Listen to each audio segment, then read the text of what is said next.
Alhamdulillah wassalatu wassalamu ala sayyidina Rasulillah Sayyidina Muhammad ibn Abdullah wa ala alihi wa sahbihi wa wala. Allahumma salli wa sallim miftahi babi rahmatillah adada ma fi ilmillah salatan wa salaman daimaini bidawami mulkillah wa ala alihi wa sahbihi adada kudaratin alfa marrah.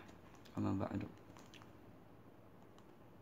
Dalam suatu nazam yang kita akan bahas sama-sama, nazam yang sangat berkah sekali diciptakan oleh seorang ulama yang karismatik, yang orang soleh, orang yang dekat dengan Allah, Sayyid Ahmad Al-Marzuki Al-Maliki, seorang yang bermazhab Maliki.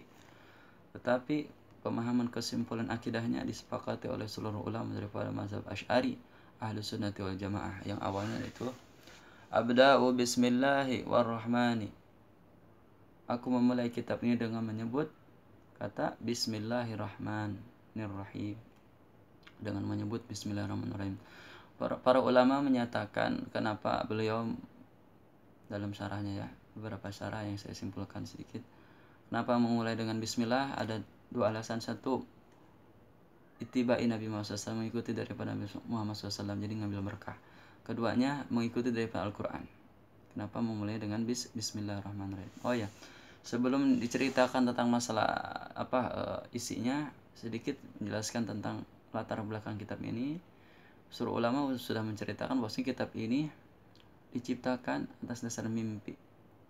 Tapi maksudnya gini, beliau sudah belajar akidah dulu, sudah alim, sudah seorang yang wara', memang seorang ahli yang dalam masalah tauhid akidah.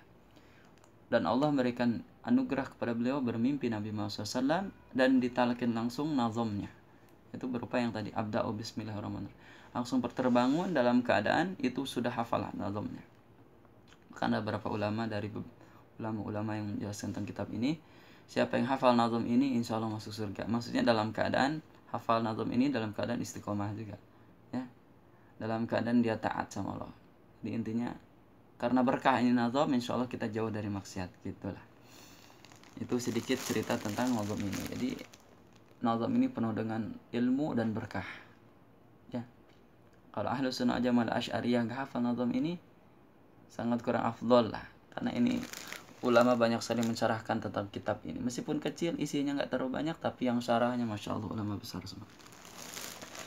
Jadi itu kitab Nazam Aqidatul Awam. Kita lanjutkan. Abda'u bismillahi warrahmani wabirrahimi da'imil isani. Kenapa mulai dengan bismillah? Ya tadi, satu, ikut pada Nabi Muhammad, ittiba Nabi Muhammad SAW, karena ikut dapat berkah, ingin dapat berkah. Keduanya ikut daripada Al-Quran. Abda'u bismillahi warrahmani. Ar-Rahman di sini adalah nikmat. Ada dua penjelasan yang paling besar yang menurut saya perlu diambil. Yang pertama, nikmat Allah secara global universal, Ar-Rahman. Seperti Allah memberikan kiranya pada orang kafir, orang yang sebenarnya kurang ajar terhadap Allah, Allah kasih dia rezeki, Allah kasih dia kenikmatan makan, minum, sehat, tempat tinggal, itu secara global.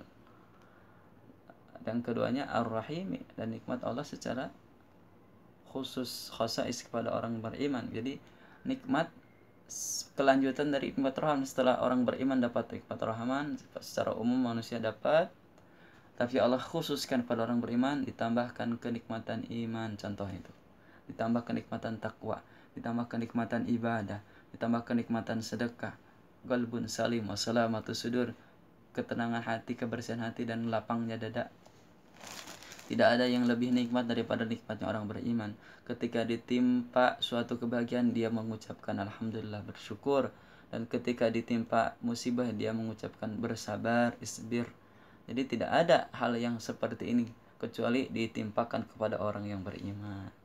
Di khususnya wabirrahimi, abda'u bismillahi warahmani wabirrahim da'imil isan. Menurut para ulama, khususnya beberapa ulama contohnya Buya Yahya, daiman isani dijelaskan adalah kasih sayang Allah pada hambanya, itu ihsan, kasih sayangnya itu. Jadi gini, perbuatan Allah yang pasti baik buat dia. Maksudnya gini, contoh, tapi secara zahir manusia itu gak memikirkannya. Maksudnya itu gak sampai terpikirkan. Contoh, Allah memberikan cobaan kepada seorang ulama. ulama itu menyatakan, oh ini cobaan ini apa, ternyata ini cobaan ini untuk meninggikan derajatnya. Jadi ada 3 hal yang kita harus catat. Cobaan dari Allah itu 3 hal yang kita ambil hikmahnya. 1 adalah menghapus dosa-dosa. Kedua adalah mengangkat derajat. Ketiga menyimpannya di akhirat. Jadi enggak ada hal lain. Tiap cobaan dan ujian, meskipun sekarang wabah corona, enggak ada hal lain yang kita pikirkan. 1 mengangkat derajat, kedua menghapus dosa, ketiganya simpan di akhirat. Enggak ada yang lain. Allah benci kita, enggak ada. Allah enggak pernah benci kita. Itu kan abda'u bismillahirrahmanirrahim. Allah itu maha pengasih dan penyayang. Gimana disebut benci? Gitu. Harus husnudzon. Pintarkan hati, otak berpikir untuk terus mengkondisikan pikiran kita tuh berprasangka baik sama Allah. Jangan ada celah dari lawamah bisu, ada disebutnya nafsu bil amarah bisu, nafsu yang jelek itu untuk memberikan celah kita itu bersuudzon pada Allah, berprasangka buruk. Gimana kita nggak bersyukur di balik wabah corona kita tetap sehat, kita tetap dikasih makan, kita internetan, kita WA-an, YouTubean bahasanya, kita tetap sholat, tetap meskipun diambil sedikit hikmahnya, nikmat sholat berjamaah, ya gitu, nikmat sholat tarawih berjamaah kalau sekarang kondisinya. Ya itu mungkin hal-hal ada baiknya mungkin. Seandainya kata satu ulama, kalau nggak salah, Habib Ali bin Hasan al-Attas kalau nggak salah ya, seandainya orang itu tahu alam gaib, maka orang itu akan berharap hal kejadian ini kita timpakan kepada saya. Karena maksudnya saking kalau kita lihat alam gaib, apa yang terjadi ke depannya itu lebih bahaya, lebih membahayakan. Makanya Allah jadikan sekarang contoh situasi seperti ini. Ini adalah yang terbaik buat kita, kata Allah. Mungkin bisa jadi kalau seandainya terus kita dilalaikan, terus kita nggak ada corona atau nggak ada wabah, kita itu akan lebih zalim, lebih lupa daripada Allah, atau Allah akan lebih parah melaknat hamba-hambanya. Jadi Allah hanya ini sedikit saja kita coba. Kalau kita bersabar, insya Allah akan, orang bersabar itu Allah kasih hadiah, insya Allah. Ya, itu maksudnya panjang ya, daimil ihsani. Gitu. Jadi maknanya sangat luas sekali, masya Allah ya.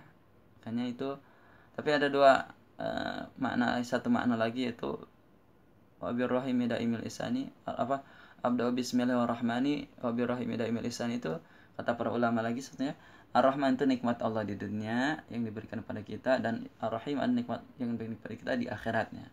Intinya sebenarnya sama intinya. Jadi ya Rahman, ya kata beberapa istilah ulama atau hadis, dunia itu surga bagi orang kafir, karena dunia itu buat orang kafir, dan nanti di akhirat bukan buat orang beriman, surganya bagi orang beriman. Karena apa? Nanti orang kafir masuk neraka, nggak akan masuk surga, bahasanya gitu ya. Jadi Rahman itu sebenarnya sama aja, nikmat Rahman, tapi saking rahmannya Allah kita juga dikasih nikmat rahmannya. Jadi 2 double orang beriman tuh, Rahman dapat, Rahim dapat. Orang kafir nggak dapat Rahim, nggak dapat kenikmatan nanti di akhirat. Jadi seperti itu. Kurang lebih mohon maaf, itu sedikit 1 bait ya. Nanti teruskan ke bait selanjutnya ya. Wallahul muwaffiq ila aqwamit thoriq. Wassalamualaikum warahmatullahi wabarakatuh.